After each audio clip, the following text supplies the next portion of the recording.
Another thing is, how does bullion prices affect values? And the bullion prices have had a negative impact on coins lately, on gold coins particularly, not in their net price value, but in their premium price value. Now, you can buy a lot of US gold coins now for about the lowest premium they've ever been. I looked the other day, it was like a 1983, looked here, 1983, or was this, I think I had one, 1983, you could buy 5 Indians in MS-60 were $795. Guess what, they bid less now, and gold was $400 then. So the premiums have really been impacted negatively by the high gold prices. How that'll pan out down the road, I think if gold stays at $1,700 range for another couple of years, then I think the rare coin, the collectible coins will start increasing in value over bullion. But right now they're pretty close to bullion prices across the board. Almost everything that you'll see, it's pretty on the common coins. It also negatively affects coin sales because they've added a lot to the what you would call the price point problem. You take a guy who collected $20 gold pieces before, maybe wanted to buy one every month or two. It used to cost them $800, and now they're $2,000. Well, now you can only buy one every 4 months. So that's had an impact on demand on that too.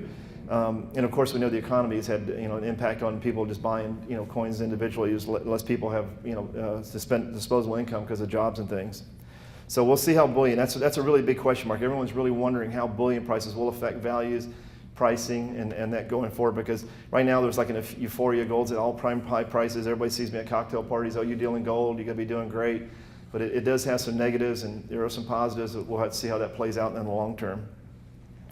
How to value rare varieties. That was another subject that people brought up wanting to know about.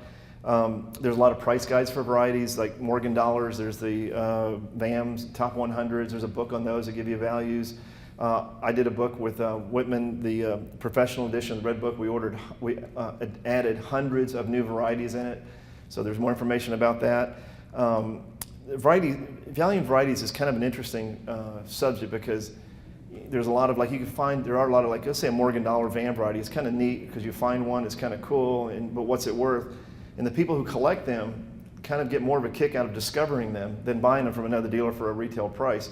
So it's kind of like it's an interesting thing. There are other fields that are much more developed, like large cents, for instance. That business has been around over 100 years, and people pay huge money for dye varieties if it's a rare coin, and they know they're not going to be able to cherry pick them because they've all been cherry picked over the years. So that very rarely ever happens.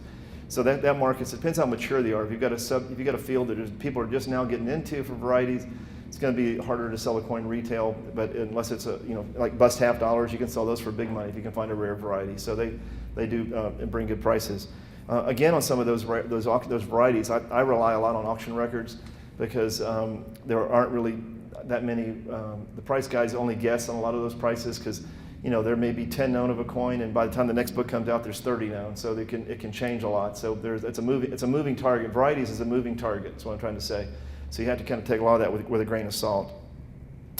Modern coin pricing, that's a whole other huge field. I don't do a lot with modern coins.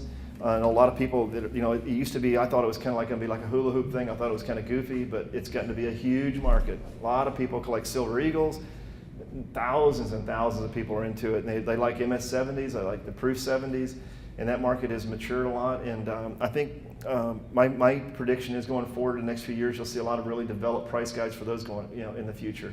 So I think that market, if there is a demand for a subject or people are into it, there will be someone will fill that void, and I think at some point you'll see a lot better price guides for that. Right now it's mostly like what are people's retail prices. Dealers make them, but they don't really buy. That's not much of a two-way, not a very developed two-way market on them right now. It's more of dealers get them graded and they sell them retail. So that's a different thing. But there will be more of a developed market as we go forward. Also, I talked about in detail the value of pedigrees. I think that's interesting. Coins with pedigrees, bring good money. My name's Garrett, and coins from the Garrett collection bring a lot, but they're not from my Garrett collection, unfortunately. But that's a popular pedigree. A lot of times, you've heard the names Bass, Leisberg, John J. Pittman, all these great names. Well, those coins do bring a premium. People like to have coins with good pedigrees. That tradition started even with large cents. You can go heck with large cents, and there's guys that'll do large cents. They'll study pedigrees back into the 1800s. You know, who owned this coin, Newcomer, Clapp, and all these things. So those do add value to coins, because people like to know. It's just kind of cool. If this coin was good enough for a billionaire collector, had in his collection, it's good enough for me, kind of thing. It's like, what did he see in that coin? He liked it, so I'd like to have it for my collection. So it does have a value. Another thing kind of goes into that too is the value of treasure coins. That's kind of like a pedigree. There's a premium for coins from like the SS Central America.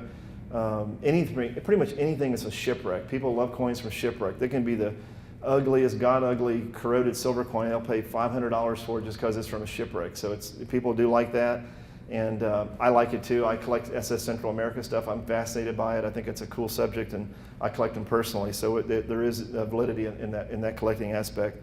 A lot of people, there are a lot of books on the subject. Dave Bauer's written some really cool books, and it is an interesting subject.